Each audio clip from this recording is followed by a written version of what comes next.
Hi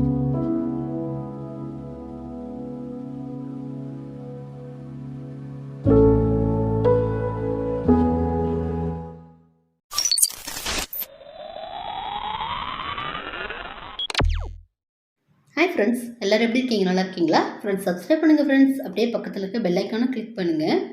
idli தோசைக்கு ஒரு சூப்பரான கார சட்னிங்க. ஃப்ரெண்ட்ஸ் நம்ம இப்போ ரொம்ப ஸ்பைஸியாக ஒரு கார சட்னி பார்க்கலாங்க. அதுக்காக பேன் வச்சு நல்லா ஹீட் பண்ணிட்டேன் ஃபஸ்ட்டு. இப்போ அந்த பேனில் ஒரு 2 கிளாஸ் போல் தண்ணி சேர்த்துக்கலாங்க.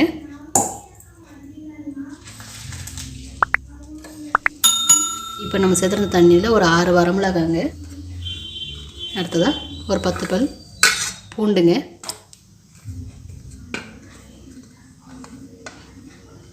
நாலு மீடியம் சைஸ் வெங்காயத்தை இந்த மாதிரி ரஃபாக கட் பண்ணி வச்சுருக்கிறேன். இப்போ இதை உள்ளே சேர்த்துக்கலாங்க. அடுத்ததாக 3 தக்காளியும் ரஃபாக கட் பண்ணியிருக்கேங்க, அதையும் உள்ளே சேர்த்துக்கலாம். இப்போ இதில் ஒரு 1/2 ஸ்பூன் அளவுக்கு ஜீரகம் சேர்த்துக்கலாங்க. இப்போ நம்ம கார சட்னிக்கு சேர்க்க வேண்டிய பொருளெல்லாம் உள்ளே சேர்த்துட்டேன் ஃப்ரெண்ட்ஸ். இப்போ இதெல்லாம் நல்லா மிக்ஸ் பண்ணி கொடுத்துக்கலாம்.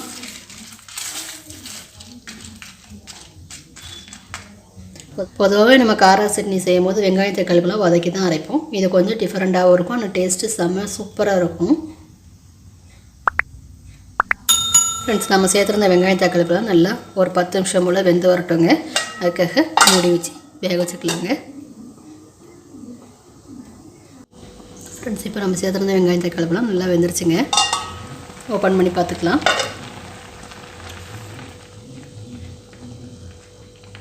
இப்போ இதில் இருக்க வாட்டர்லாம் அப்படியே இருக்கட்டுங்க. நம்ம அதில் சேர்த்துருந்த வெங்காயம் தக்காளி மட்டும் தனியாக ஒரு பிளேட்டில் எடுத்துக்கலாங்க, ஃபில்டர் பண்ணி. இப்போ அவ்வளோத்தையும் ஃபில்டர் பண்ணி எடுத்துகிட்டு உங்கள்கிட்ட காமிக்கிறேங்க. ஃப்ரெண்ட்ஸ் இதில் இப்போது வெங்காயம் தக்காளிலாம் ஒன்றுமே இல்லை, எல்லாத்தையுமே தண்ணி இல்லாமல் பிளேட்டில் எடுத்துட்டேன். இப்போ இது நல்லா ஆற வச்சுக்கலாங்க. ஆற வச்சுட்டு நல்லா அரைச்சிக்கலாங்க. ஃப்ரெண்ட்ஸ் அடுத்ததாக கார சட்னி செய்யறதுக்காக பேன் எடுத்து அடுப்பு வச்சுட்டாங்க. அதில் ஒரு 2 ஸ்பூன் போல் ஆயில் சேர்த்துக்கலாம்.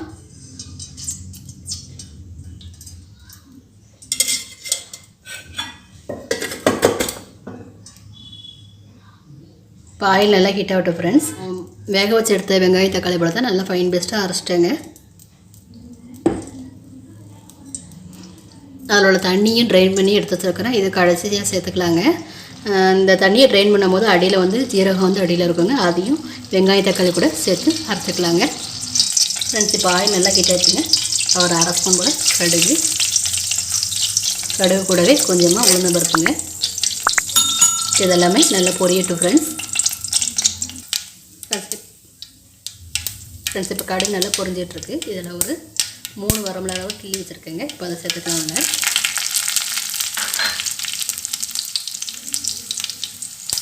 கொஞ்சமாக கருவேப்பிலை, இது கூடயே 7 பல் கூட சின்னதாக கட் பண்ணியிருக்கிறேன். ஒரு சின்ன பீஸ் இஞ்சியும் சின்னதாக கட் பண்ணியிருக்கேங்க. இப்போ இதை உள்ளே சேர்த்து வதக்கிக்கலாங்க.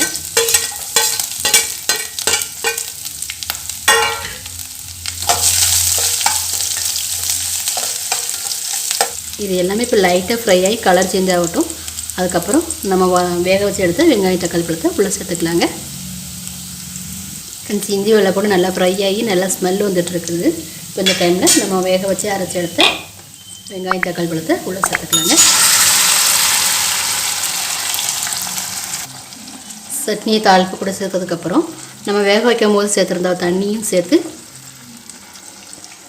மிக்ஸி ஜாரை நல்லா கழுவி உள்ளே ஊற்றிட்டாங்க. ஸோ ஃப்ரெண்ட்ஸ் இப்போ வேக வைக்கும் போது நம்ம சேர்த்துற தண்ணியை வேஸ்ட் பண்ணாமல் அதை எல்லாத்தையுமே உள்ளே சேர்த்துட்டேங்க. இப்போ இதெல்லாமே நல்லா ஒன்று சேர நல்லா மிக்ஸ் பண்ணி கொடுத்துக்கலாம். இன்னும் நம்ம சட்னிக்கு உப்பு சேர்க்கல. இப்போ இந்த டைமில் கார சட்னிக்கு தேவையான அளவு உப்பு சேர்த்துக்கலாங்க. இப்போ இதை நல்லா கொதிக்க வச்சுக்கலாம். எப்பவுமே நம்ம வெங்காயம் தக்காளி பழம் வதக்கிட்டு தான் நம்ம சட்னி செய்வோம். இது நம்ம வேக வச்சு சேர்த்துருக்கோம். இதோட டேஸ்ட் கொஞ்சம் டிஃப்ரெண்ட்டாக இருக்கும். எப்போவுமே ஒன்று போல் செய்யாமல் கொஞ்சம் டிஃப்ரெண்ட்டாக ட்ரை பண்ணி பார்க்கலாம். நீங்களும் கண்டிப்பாக அதை ட்ரை பண்ணி பாருங்கள் ஃப்ரெண்ட்ஸ். இப்போ பாருங்கள் சட்னி நல்லா கொதி வந்து பபிள்ஸ் வந்துட்டுருக்குல்ல. இந்த டைமில் நல்ல ஃப்ளேவராக இருக்காதுங்க. கொஞ்சமாக பெருங்காயத்தூள் சேர்த்துக்கலாங்க. இந்த டைமில் நீங்கள் பெருங்காயத்தூள் சேர்த்துக்கிட்டிங்கன்னா சட்னி நல்லா ஃப்ளேவராக நல்லா மணமாக இருக்கும் ஃப்ரெண்ட்ஸ். இப்போ இதெல்லாமே நல்லா கலந்துட்டோம். இப்போ பெருங்காயத்தூளோட பச்சை வாசனை போகிற அளவுக்கு நம்ம இதை ஒரு 10 நிமிஷம் போல் கொதிக்க வச்சுக்கலாம் ஃப்ரெண்ட்ஸ். அடுத்ததாக இதில் கார சட்னிக்கு இன்னும் கொஞ்சம் கலர் கூட்டதுக்காக கொஞ்சமாக 1/4 டீஸ்பூன் போல் மஞ்சள் பொடி சேர்த்துக்கலாங்க. இது கூட ஒரு 1/2 டீஸ்பூன் போல் மிளகாத்தூளுங்க. இப்போ இதை நல்லா மிக்ஸ் பண்ணி கொடுத்துக்கலாமா.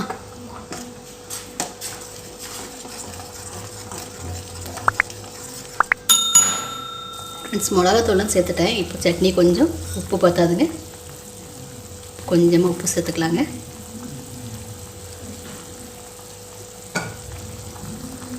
இப்போ உப்பு சேர்த்துட்டா ஒரு 5 நிமிஷம் போல் கொதிக்கட்டும். அவ்வளோதாங்க, உப்பு காரம்லாம் நல்லா பெர்ஃபெக்டாக ஸ்பைஸியான கார சட்னி ரெடி ஆகிடுச்சு ஃப்ரெண்ட்ஸ். இட்லி தோசையை கூட சும்மா வச்சு சாப்பிட்டு பாருங்கள். 10-15 இட்லி கூட நீங்கள் சாப்பிடுவீங்க.